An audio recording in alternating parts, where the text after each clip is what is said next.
Hello, students. All right, NTI Day 5. Can't wait to be back at school with you all. I know you're doing great things at home and you're working as hard as you possibly can on these assignments, and it is showing up in your work. I'm just so impressed at how well you're doing given the circumstances. I mean, this has just been awesome to see in your responses that you're doing those daily exit tickets and getting that feedback from you. I promise we are trying to improve this every day. We are taking your feedback into consideration and we are making the best possible lessons we can for you. And each day is a learning experience for us just as much as it is you. So thank you for being patient with us. Going to go over today's assignments. And so the first thing is to complete the Padlet warm-up, and you guys have done a great job with these Padlets. And so the Padlet warm-up is if all the elk eat all of the producers, what will happen to the elk population? And then what will happen to the other organisms that eat those producers? So we're going to go into the Padlet. And when you get into the Padlet, you guys know that you're going to hit that plus sign down at the bottom of the corner of the screen, and then you're going to be able to add to the Padlet.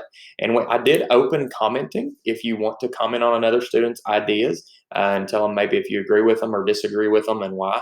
You're more than welcome to do that. It's not required, but I did open that up in case you wanted to do that for this exercise. All right, so that's 5.1. You're going to do a great job with that. Just remember on here, hit the plus sign in the bottom corner of the screen and add your Padlet to the screen. It'll be cool to see everybody's ideas popping up there, and we can learn from each other. The next thing that I want you to do is review the Yellowstone population graphs. And so that's this document right here, and it's going to show you the years at the bottom and then the number of organisms related to that population. And so you're going to be able to see the beaver colonies, the red foxes, the rabbits, the bear population, and what they do after 1995. That was that golden year when the National Park Service said, hey, we're going to put wolves back into Yellowstone.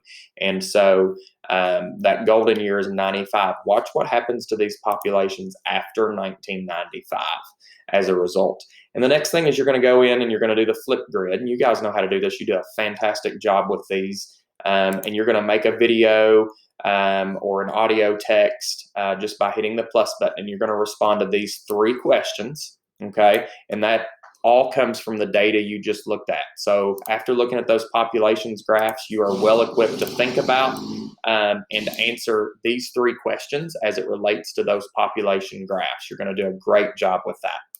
Okay, the next thing, the Feed the Dingo game. Now, yes, I know this game seems probably a little elementary, but I was trying to find the best simulation I could for food chains. And it'll walk you through, and it says, make sure animals have enough to eat for 12 days.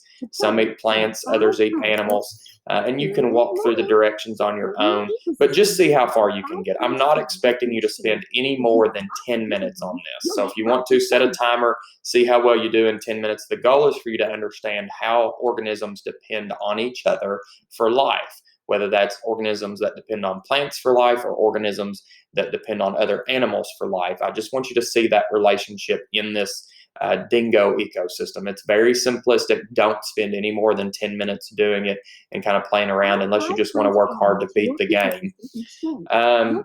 Then you're going to watch the study jams on population growth. It's very short.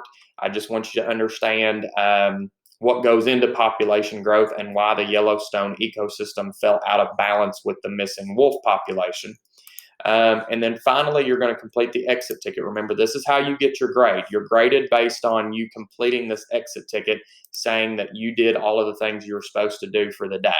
And you're going to get 100% if you do that. It's a 5 out of 5. And so just continue doing the good work that you've been doing with all the other tasks. And I know you guys are going to do a great job with today's learning. And I've really just been impressed with your thinking and how well you're doing this, given all the difficulties that are in front of all of us. So keep up the great work. So proud of all of you. Be well. Wash your hands.